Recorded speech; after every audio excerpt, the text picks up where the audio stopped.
Well, hello again. It's Jason Renault with the Alternative Mobile Services Association and AMSA Talks, and I'm here with Max Markham of New York University's Policing Project. Hey, Max. Hey Jason, thanks for having me. Happy Friday. I want to note because this conversation is going to be pretty topical that this is November 21st, 2025. We're recording this. I'm out here on the Pacific Coast, and Max is out there on the East Coast.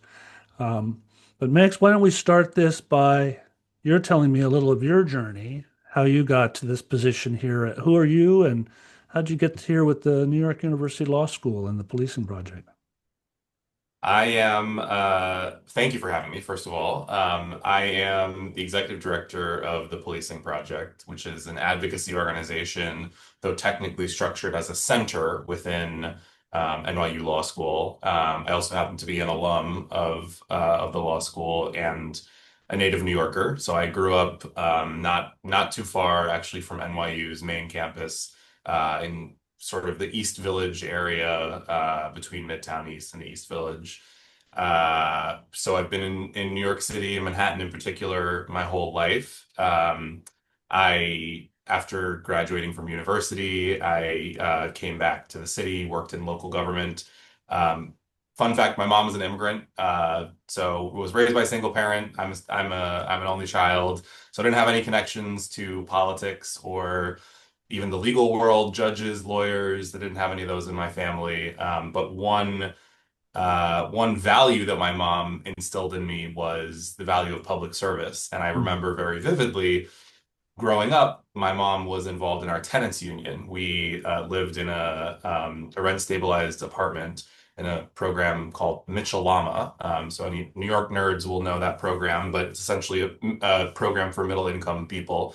And she was part of the tenants union. And I remember going to the tenants meetings because she was a single parent. I was an only child, so that I just had to go with her when she went to places in the evening. And all of the local officials would come to those tenant union meetings because it was a relatively big building complex. And so I think to me, that was my first taste of organizing, of activism, was seeing folks who, wanted to make sure that where they were living would stay affordable for as long as possible. And I think that's what kind of put me on the path to advocacy and certainly helped when I was graduating from university looking for a job. I called up the state senate and state assembly offices that I used to see coming to the tenants union, and I said, "Hey, I'm that kid who you may remember was the only person under the age of 50 who was at the Waterside tenant union meetings. Is there any work that I can do for you?" And so that's kind of how my career started. And it turns out that I am kind of a nerd for public policy and particularly, there's something I think very motivating about being able to influence and adjust policy, hyper local policy that impacts you, your community, your family, your friends. And so from starting in local government, I went over to work for the mayor's office in the first term of Mayor Bill de Blasio around 2014, 2015. Stayed there for a few years working on the first deputy mayor's team, then went off to law school Hmm. at NYU. And when I came out of law school, was still somehow smitten with policy. And so instead of going the traditional kind of legal litigation, criminal defense or prosecution route, I chose instead to move into more of the managerial side of nonprofits. So I worked for a gun violence prevention organization called March for Our Lives for a couple of years, and then for another organization called Center for Policing Equity, which does work focused on data-driven outcomes of policing. So collecting policing data and trying to help synthesize and model it for the public to help the public understand all of the ways that policing can be flawed and can have disparate impacts on different folks, in particular Black communities. And so I was at that organization for about 2.5 years, and then came over here about a year and a half ago to help run the policing project. So that's an encapsulation of the life story of Max Markham. Yeah, that's cutthroat politics at the in when we're talking about someone's housing and you've got everybody who are on an equal level, you must have seen some serious politicking going on. I think all politics is local, and the more that something matters to your day-to-day life, the more Yeah. you are naturally going to speak up and speak out about it. And there's something really incredible about seeing folks from all walks of life. The area of Manhattan that I grew up in was relatively diverse. It was very close to the United Nations. It had low income, middle income, very expensive housing. I think in the last 35, 40 years since I lived there, it has, or since I was born there, it has definitely changed and gotten less affordable, and certainly, the affordable housing is much less easy to come by in New York City, which is a shame, but not dissimilar to many other large cities in the United States and the world.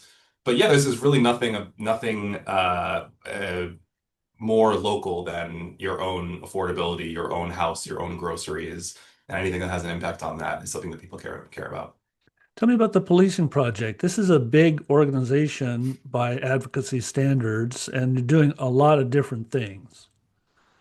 We are, yes. I think of us as kind of a small to mid-sized advocacy organization, Hmm. but you're right. It's definitely not small, and there's certainly some folks who would consider it on the large size. We're about 30 to 35 full-time staff, and we're actually celebrating our 10-year anniversary right around now, which is phenomenal. I feel very lucky to be able to be working here and helping to lead this organization at this time. It really started as an idea of our founder, who's Barry Friedman, the faculty director and law professor at NYU Law School. And the idea was that policing broadly and public safety should be more democratically accountable, should have more front end accountability. So instead of um, asking for permission or trying to fix harm after it occurs, sorry, instead of trying to fix harm after it occurs, instead democratically seeking that permission to change policies or to implement policies related to public safety at the outset. And there's a lot of other kinds of, you think of, education policy via school boards, environmental policy via regulations. There are a lot of other, in fact, most other kinds of public policy works that way, where you have to affirmatively say that this is allowed before changes are made. But policing is not and has never really been one of those public policy areas. And so, Barry wrote a law review article about the need to change that. And in so doing, started research and started advocacy and started work on this issue. Fast forward to 10 or so years later, the organization now focuses on really four main areas, but I'd even subcategorize them into two practical areas and two, or sort of themes, and then two functions. And that's our tech and surveillance work, which focuses more on, Hmm. the degree to which there are and continue to be really significant advancements that can be a little scary, related to how police have access to everyone's data, how they can use that data to surveil, track movements, make associations, and really create patterns, even sometimes when patterns aren't there, and the tools that they use to do so. So we have a team of folks who are real experts on issues like robots and drones, facial recognition technology, indiscriminate data surveillance, automated license plate readers, Hmm. and all the ways that they can be deployed. We have our Reimagining Public Safety team, which Hmm. focuses on alternative response. I know, Jason, you're familiar with a lot of the folks who do that work in our organization, and that's really coming from the perspective of, there is maybe traditional policing that has done, in I think many people's opinion, mine included, has been tasked with doing far too much too often, has been the default Hmm. response for so many crises for a very long time. And we're at the place, I think, in the world, but certainly in this country, where a lot of folks are saying we should be doing things a little bit differently. We don't need to be dispatching police to all different kinds of call types, animal control, property theft, traffic accidents, and towing. That doesn't necessarily require a police response. And so thinking about how we can reimagine that public safety footprint, what we can replace certain call responses with instead. That's the bulk of the work that that team does. And then we have our litigation team and our legislative teams. And the litigation team kind of operationalizes those topic areas into litigation, into sort of an avenue that we might try to exact relief for communities who have experienced this harm. The legislative team likewise thinks about how we can translate that these different topics into legislation, model policies, regulatory frameworks, et cetera. So it's kind of a functional versus a topical approach that we have. Let's shift gears and talk about this new mayor-elect, Zohran Mamdani. He's elected as a mandate, big numbers on his side. New Yorkers really got up and did something different this time. The billionaire class has been defeated, at least for the moment. But Mamdani made some serious commitments in the campaign to change up how policing is done and alternative response. One should start by talking a little bit about the state of alternative response in New York now, and then who's this Mamdani character? Sure, I'll start with the state of our affairs in New York. So we in New York City, I think it's fair to say, considering our size and our call volume and the advanced technology and data that we have in the city, we're pretty behind on alternative first response.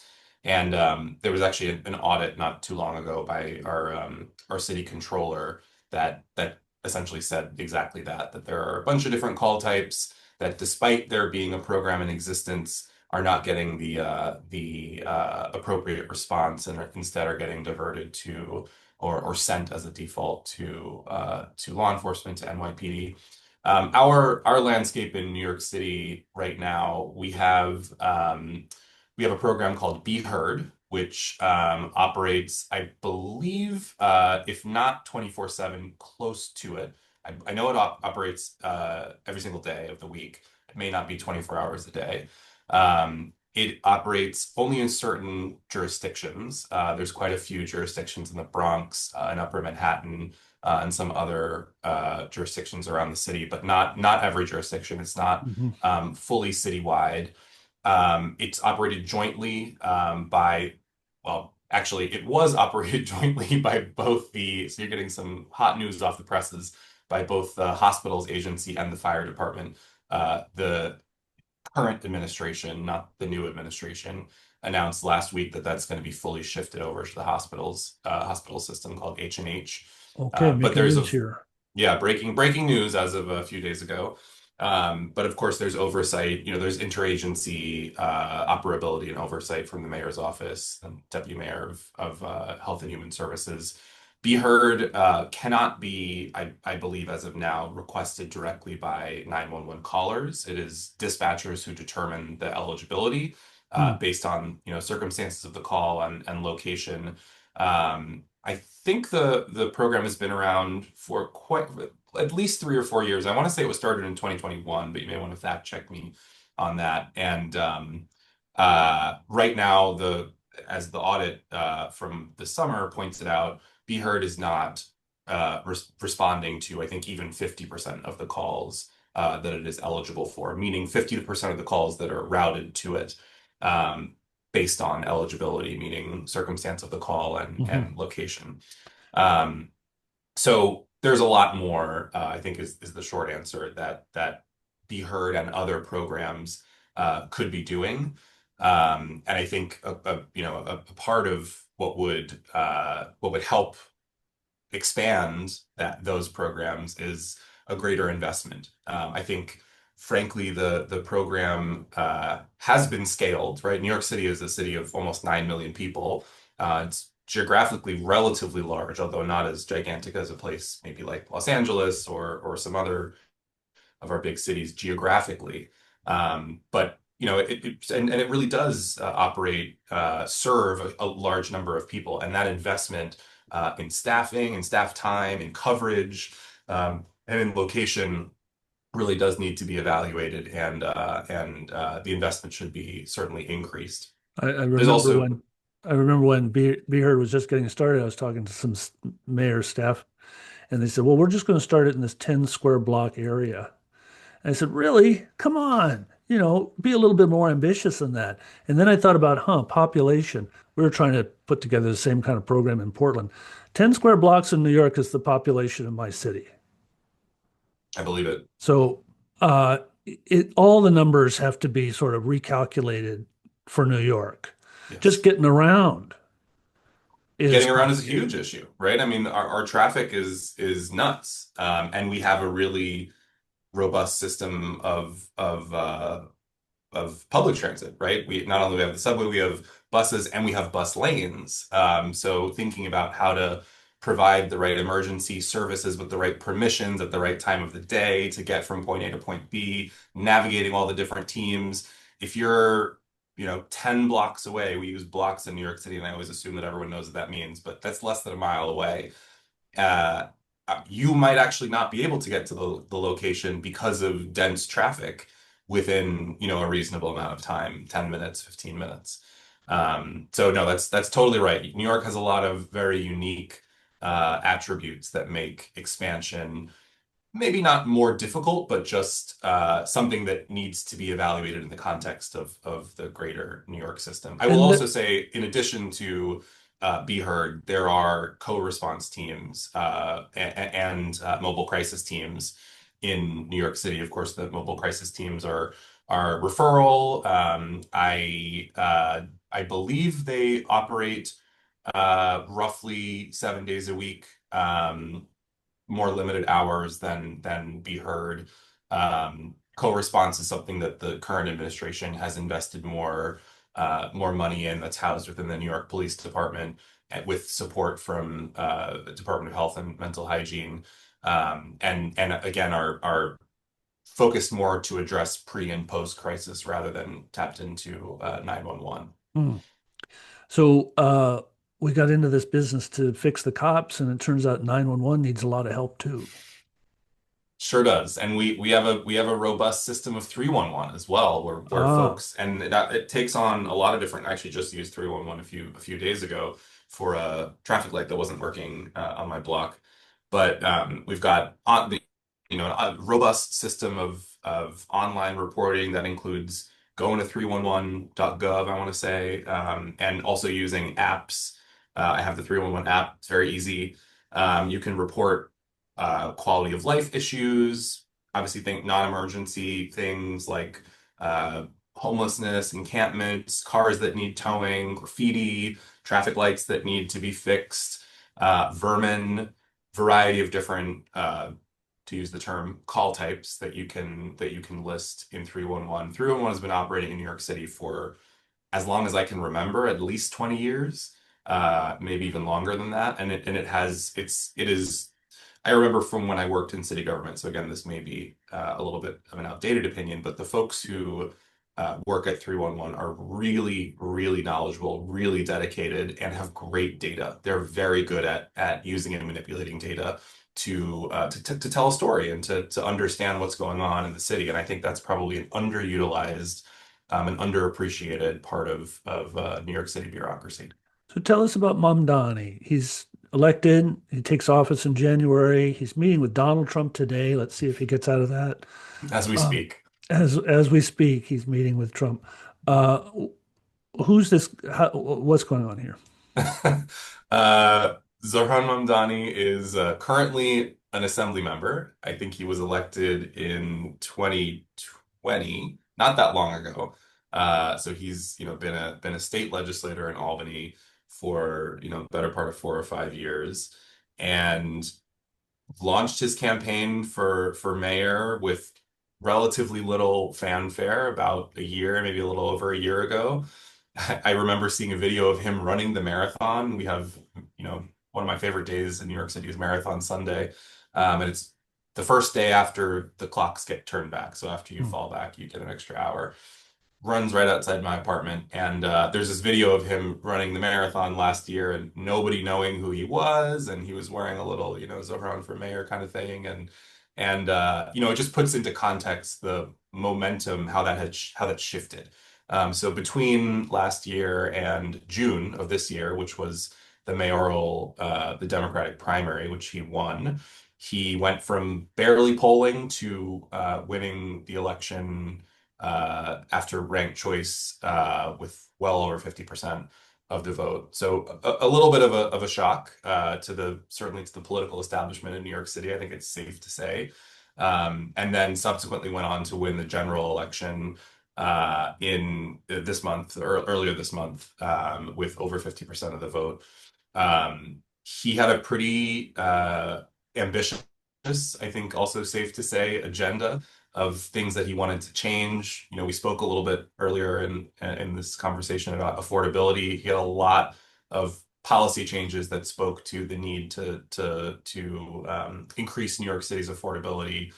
Things like freezing the rent, creating city-owned grocery stores, transit improvements related to buses in particular. He wants to make those, in his words, fast and free. Affordable housing, of course, is a big pillar, I think, of his campaign. And then something that was very exciting for me and many folks who I work with and advocate with was the idea of creating a more holistic agency or mayor's office called the Department of Community Safety to address public safety with non-traditional responses in addition to the sort of more typical police, fire, emergency kinds of responses. And that's been really exciting to see. He has, I think, laid out a number of different ways to think about community safety and public safety through the lens of mental health, through the lens of hate crimes, through the lens of gun violence, through the lens of, again, what would be called more quality of life issues, homelessness, subway safety, and I think done a very good job, at least, to get us now to where he's transitioning into office to lay out investments in a variety of different kinds of sort of programs and services that can be housed in theory under this Department of Community Safety. And so this is perhaps modeled on other programs in other cities so this is not new. It's not a new idea. What do you see as far as the scale of this? Yeah, the scale is going to have to be significant. In large part because we're a city of 9 million people. I know that in the Department of Community Safety proposal, he and his campaign, I should say, have specifically referenced a number of jurisdictions that have created this kind of model, Albuquerque in New Mexico being one of them, and of course our friend Maria Ruiz Angel being the one who's kind of led that development for the last few years in Albuquerque. Same thing in Olympia, in Washington, Denver, and Colorado, Durham, North Carolina. I know are all jurisdictions that have been on their radar in terms of programs to learn from. But the hard part, I think, certainly from my perspective, but the hard part of scaling something like this in New York City is there isn't really any apples to apples comparison. The No. next biggest city is LA, and it's a third the size of New York City and And made LA up of a is bunch of split suburbs, into, right? it's 80 cities Right, inside of one county. right, There's nothing in Chicago. It's very Dallas, very different models. right. There's And we nothing in don't we comparison don't here. have that we don't have that county approach. I mean, we of course we have counties. We have Kings County and New York County. They're effectively boroughs, and the leadership of those counties or boroughs are borough presidents, whose uh, essentially the borough presidents are going to be mad at me for saying this maybe, but essentially their exclusive role is related to land use. Hmm. It's not the same kind of financial oversight and managerial oversight that other county executives and even county executives in the rest of New York State have. So it's a pretty different model in New York City in terms of oversight, in terms of scale, in terms of financing, budgeting for those decisions. I mean, the New York City budget is now annually over $1 billion, over $1 billion, over $100 billion. Okay. When when I was in government 10 years ago, it was under 100 billion. It was in the 80s or 90s, I think. So we're close to 120 billion. So it's really, that's all to say. Um, he has committed to investing additional $1 billion into the Department of Community Safety. That may not be enough to really achieve all of the Get to goals and Staten to, Island. yeah. Yeah. It's a big Indeed. situation. So, a potential $1 billion, a highly committed mayor. What are the risks here? Oh, how much time do you have? The risks, there are many. I think on the one hand, the great thing about these kinds of investments is that they are proven to work in a lot of different jurisdictions. That there are, obviously, to my earlier point, there's no city like New York, but there are models. Like you don't have to completely reinvent the wheel Mhm. to know that you can toggle something here, increase investment there, additional staffing somewhere else to know that that's going to lead to certain kinds of outcomes. Just to do a bit of a selfish plug for the policing project, we've been working with the city of Minneapolis for the last 2 years and helping them with technical assistance, helping them think through how to address or sort of expand their alternative first response program. And through our calls for service analysis and our asset and gap analysis that we released earlier this year, we have showed them a pathway to get to close to 50% call diversion after analyzing all of their data and building them a dashboard. So much so that they felt comfortable becoming the first jurisdiction in the country to publicly commit to making a certain number of calls diverted. That's 20% of their Mhm. call volume diverted to alternative first response, which is thrilling and has actually been the catalyst for our 12 million calls initiative, which seeks to create a national goal of 12 million calls diverted from police to alternative response by 2030. But that's all to say, there are other jurisdictions who, yes, may be smaller in scale, but who have been willing enough and after seeing the data have said, oh, we can do this. We can definitely scale this. We can definitely expand our calls, our call types, and are willing to make a public commitment. So I think that's something certainly that should be reassuring for New York. It also, quite frankly, there are a lot of different providers. Like the infrastructure within New York City is already quite robust. There's a really strong network of different kinds of service providers.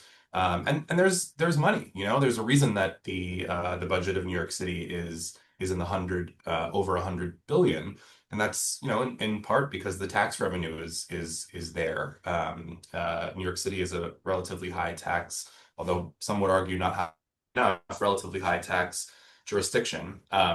So those are some of the things going for the changes. I'd say on the flip side, public safety is a very complicated and fraught issue, and it's hard to, once people think about things like mental illness, homelessness, etc., which are not on their face criminal at all, right? There's right to housing in New York City, and having a mental health crisis is not illegal. It's something that should be met with care and compassion, but those issues are relatively linked in the minds of many. So changing the narrative, I think, is what I'm trying to say. Mhm. That can be a challenge. Moving away from the law and order lock them up approach that we've seen in many jurisdictions over our lifetimes is certainly a challenge. You need to have willing partners when you are trying to implement really significant changes. Change is hard. It requires, anytime you're making an investment of more money, it means there needs to be a cut somewhere else. And that may not be necessarily a budgetary cut to an agency. It may mean a cut to, people's wallets, so to speak, right? An increase in taxes. But anything that requires a higher investment requires a toggle somewhere else. And those are really hard decisions to make. And then, I think we're probably 9 million of the most opinionated people on the planet. Yeah, there's that. We've got, and I'll own that, right?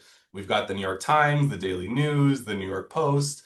a variety, a slew of local and ethnic media, blogs, websites. So not to mention just the internet, right? Twitter and TikTok and whatnot. And we've got a lot of opinionated people. So one can only hope that we will continue having really strong sports outcomes. You know, the Yankees in the World Series, the Knicks in the playoffs, again, hopefully making to the conference finals to sort of inject that joy into New Yorkers' lives so that people are more willing to sort of go along with some of these hard That's part changes. of the plan is the Yankees win the World Series. That's I'm more rooting for the Knicks. I mean, I'd love to see the Yankees win again, but they've won a lot. I need my Knicks to at least win the conference finals. Boy, That would be my that'd be my goal for 2026. we'll talk afterwards. But so changing the narrative, Zohran Mamdani uh, rewrote the book on political campaigns with his social media campaign. It was just marvelous. Every single one rapt attention. People from Kansas City and Albuquerque watching with excited because they were just captured the medium so well. So if you can get that, the person who is doing the social media, there you go. But the bigger question though is the challenges from the institutions that are associated, the hospitals, the fire, the police, the unions involved, the neighborhood associations, those borough presidents. You got a lot of adversaries.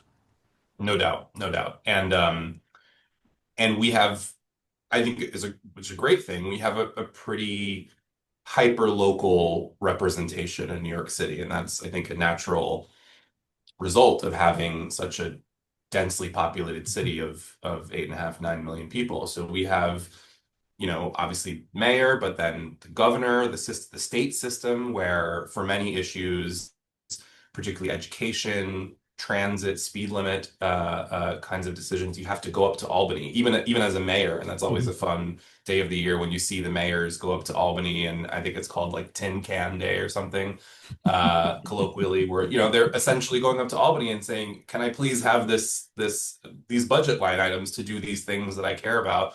That really you as state State. representatives don't necessarily have that much understanding as a body of how the local laws in New York City work, but I still need your permission to make these changes, all the way up to the federal government. And we've seen how that's gone over the last year. But really, it's always been a complicated relationship between local government and federal governments. So it's complicated, and that goes all the way down to the community board level, which is effectively what how I started out, my career or my social Yeah. consciousness was at the tenant union Yeah, I see the direct line level. there Yeah. for you from the tenant union to where you are now. And you have the optimism of intuition that you can see the problem and you have a clear belief on the solution. It's a very how do you spread that out and help other people believe? That's a tough question. I think the easiest way to help people believe is by doing. I was taught early on, don't commit yourself to things that you can't actually follow through on. Don't say you're going to do something unless you are going to do it. And that can be hard with social, political policy change because sometimes you're not in control of what you actually are able to do. And so what you have to say is, I'm going to do my best. This is what I want to achieve. This is how I think I'm going to be able to achieve it. And the best way to get support from folks is by showing them you are going to and you have been working hard and that Yeah. you've maybe not gotten that full change, but that you've started incrementally and you're on the right track. And I actually think that's a part of what charmed New Yorkers in the mayoral campaign is this assembly member who a lot of people hadn't heard of, who was younger than me, came out and said, I've got a real compelling vision for how to make New York City safer, more affordable, et cetera, et cetera. You can either, you know, be on board or you can find someone else who has a better vision. And I think a lot of people said, this guy's vision sounds pretty good. Sign me Yeah, up. and this in alternative response, you can believe, but it doesn't need to be an act of faith. There are examples, there are experts, there is a pilot program active now. It's possible. And now you have the biggest advocate imaginable on your side, the mayor of New York. That is a great way to look at it. We do have one of the biggest advocates imaginable, and it is really great to see an administration or an incoming administration take something that is, I think, seen by a lot even in our field, as nascent, as new, someone sees that, someone who has or has now accumulated power sees that and says, I want to invest in this. And I believe that this can work because I've looked at the data and read the reports and brought in people around me who have an understanding of a different kind of public safety system. So it is really encouraging. And I think he's definitely got, he and his, soon to be formed administration definitely have their work cut out for them. But there's a lot of folks, the policing project included, who are excited to see this kind of change and who I think stand at the ready to be a resource. Well, thanks, Max. Thanks for keeping us up to date on all the New York activities. Thank you, Jason. It's been a pleasure.